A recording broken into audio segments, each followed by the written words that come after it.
Brothers and sisters, inshallah, with a few short words, inshallah, I want to talk about or elaborate on a profound parable that Allah subhanahu wa ta'ala gave us in the Quran.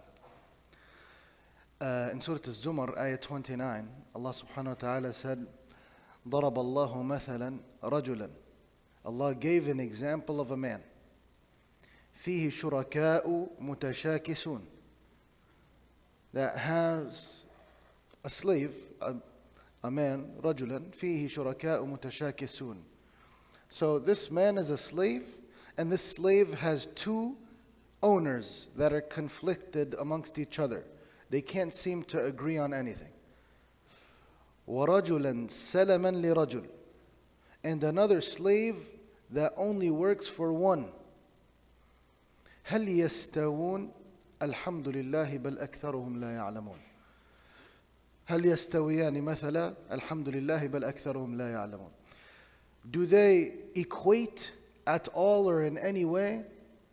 Alhamdulillah, praise be to Allah, most of the people do not know. So here we see how Allah subhanahu wa ta'ala gives us the example of how difficult it is for a slave to serve two partners, let alone two partners that are conflicted and don't have a common set of rules. Because you can't seem to find two people that agree on a set of rules. But alhamdulillah Rabbil Alameen, we have one Rabb and one God and one Lord, and He gave us sunan. There's a set of rules that Allah subhanahu wa ta'ala created in this universe that apply to everyone and that do not accept anyone from this rule. And that's why Allah subhanahu wa ta'ala in other ayat and many ayat in the Quran, He says, سُنَّةَ اللَّهِ الَّتِي قَدْ خَلَتْ فِي عِبَادِهِ. Right? أو قَدْ خَلَتْ مِنْ قَبْلِ. And then another ayah, وَلَن تَجِدَ لِسُنَّةِ اللَّهِ تَبْدِيلًا. And you do not find in the ways of Allah any replacement. وَلَن تَجِدَ لِسُنَّةِ اللَّهِ تَحْوِيلًا. There's no way around them either. So in these ayat, brothers, so first of all, alhamdulillah, we have one Lord with one set of rules. And the second is that these rules apply to everyone, and there's no one that's an exception from them. You could be Muslim, rich, poor, you could pray all day, you can disbelieve, you can disobey, but there's universal rules that apply to you, and no one is special, and no one is an exception from these sunan.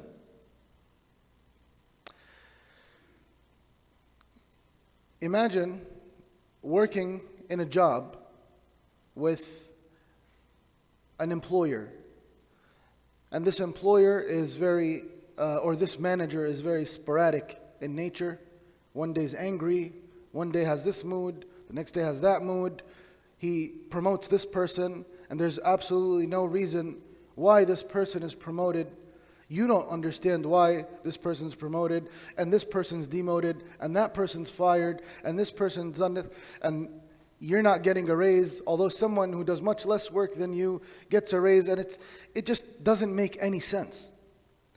It's a very rough environment to live in. Allah subhanahu wa ta'ala is not running the universe with an exception for any particular person or creation in this whole universe. There are sets of rules that if you understand them and you apply them or you master them, whether you're a Muslim or a kafir, you are going to succeed and prevail. And if you do not understand them and do not work with them, you're going to fail, obviously. If you apply them and understand them, you're going to succeed. Even if the one who does not understand them is Muslim, they'll still fail. And even if the one that understands them is a kafir, they're going to succeed even though they're a kafir. And these are the sunan of Allah subhanahu wa ta'ala. And there are many sunan in the Quran, many repeated ayat and lessons and rules. One of them is أَلَّا تَزِرُ وَازِرَةٌ وِزْرَ أُخْرَى, that a person cannot bear the burden of someone else. Every single one of us, when we were created, Allah subhanahu wa ta'ala wrote upon us a certain burden that we are going to live with, a certain responsibility that we just have as a creation. And this responsibility, al-wizr, is something that we carry, right?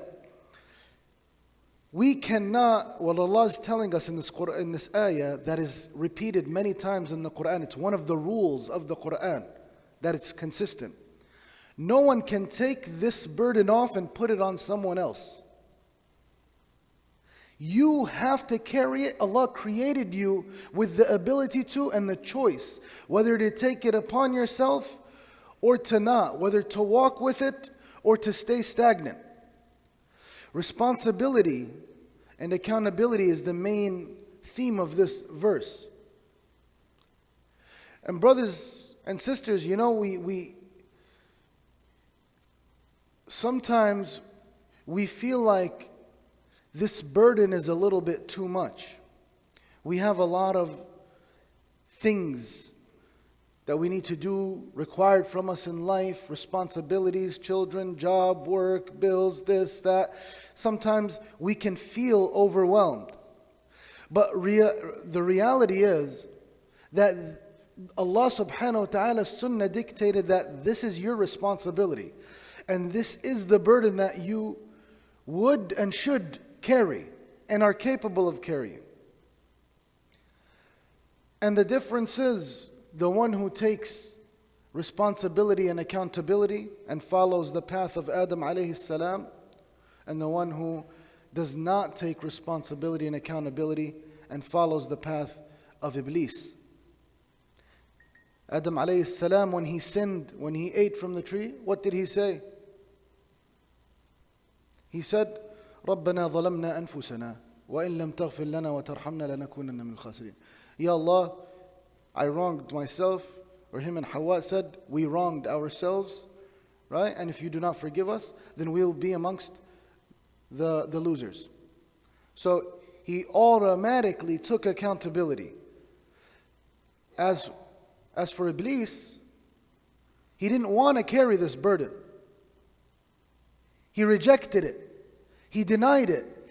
He questioned Allah subhanahu wa ta'ala with it. And he said, Ya Rab, you created Adam so you can test me and then exit me from Jannah. But I'm better than him. And he's created from this and I'm created from that. And he kept justifying his lack of carrying the burden that Allah put on him, which was to prostrate to Adam. We could choose the path of owning up and taking accountability and recognizing this burden and that it's only ours and no one can carry it but us, or we could deny it and reject it.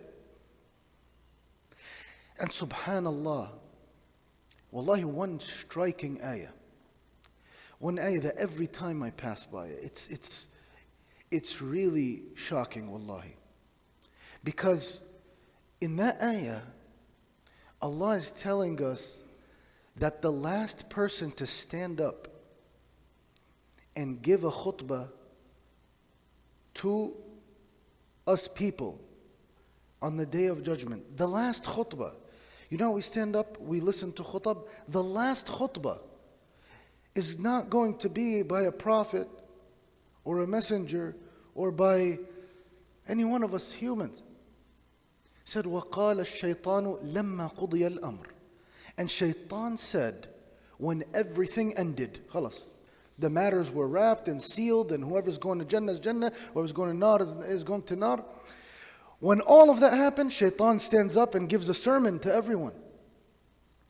And what does he say?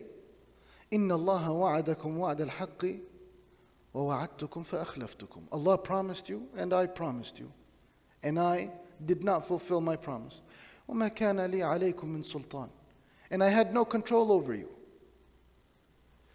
Shaitan saying, I had no control over you. All I did was talk, but you're the one that chose not to carry the burden, basically. You're the one that chose not to set off on the path that Allah chose for you. Not to fulfill and own up to the responsibilities that Allah gave you. وَمَا كَانَ لِي عَلَيْكُمْ مِنْ سُلْطَانٍ إِلَّا أَنْ دَعَوْتُكُمْ فَاسْتَجَبْتُمْ لِي. I just called you. And you listened. It was your choice. فَلَا تَلُومُونِي وَلُومُوا أَنفُسَكُمْ. Do not blame me, but blame yourselves. مَا أَنَا بِمُصْرِخِكُمْ. I am not going to change anything, no matter what I say. وَمَا أَنْتُمْ بِمُصْرِخِيَّ. And no matter what you say, it's not going to change anything. إِنِّي كَفَرْتُ بِمَا أَشْرَكْتُمُونِ مِنْ قَبْلِ. And this is the biggest disrespect. You know Shaitan, imagine, who spend eternity. Imagine how many hours Shaitan put luring us individually. Luring the progeny of Adam alayhi salam from Adam until the day of judgment. After all of that, all of the strife and chaos and disobedience and bloodshed and everything that he caused, he said, إِنِّي كَفَرْتُ بِمَا أَشْرَكْتُمُونِ مِنْ قَبْلِ. I disbelieve in your shirk of me. See how this is what Shaitan is saying. Your belief in me, I disbelieve in that. Allahu Akbar. Wallahi, ikhwan, this is, Allah's telling us the last thing that's going to be said. And the only solution to this, if we ever want to succeed on that day, is to wake up and carry this burden that Allah gave us today. And carry this responsibility. The responsibility of Iman. The responsibility of Da'wah. The responsibility of maintaining this world with whatever Allah subhanahu wa ta'ala, whatever capacity He gave us. Every single one of us has something that they're capable of doing and that they're also responsible in front of Allah for doing. So owning up to it is our path, and that's the path that Allah subhanahu wa ta'ala gave every single one of us. We ask Allah subhanahu wa ta'ala to guide us to the straight path, and we ask Allah subhanahu wa ta'ala to make us from those who take accountability, and from those who take responsibility, and from those who do not throw it on anyone else that cannot ever carry it for us. We ask Allah subhanahu wa ta'ala to guide us and guide our progeny. And we ask Allah subhanahu wa ta'ala in these days of Ramadan, where our brothers and sisters in Palestine are being tested, being tried, and the people of Masjid al-Aqsa are not able to pray Taraweeh after constant bombardment and occupation. We ask Allah subhanahu wa ta'ala to help our brothers and sisters there, to plot for them and not to plot against them, and to make Allah subhanahu wa ta'ala's wrath bestowed upon His enemies and their enemies. Ameen ya Rabbil Alameen. Allahumma salli wa sallim wa barik ala Sayyidina Muhammad wa akhir da'wana an alhamdulillahi Rabbil Alameen. إن المسلمين والمسلمات والمؤمنين والمؤمنات والقانتين والقانتات والصادقين والصادقات والصابرين والصابرات والخاشعين والخاشعات والمتصدقين والمتصدقات والصائمين والصائمات والحافظين فروجهم والحافظات والذاكرين الله كثيرا والذاكرات أعد الله لهم مغفرة وأجرا عظيما.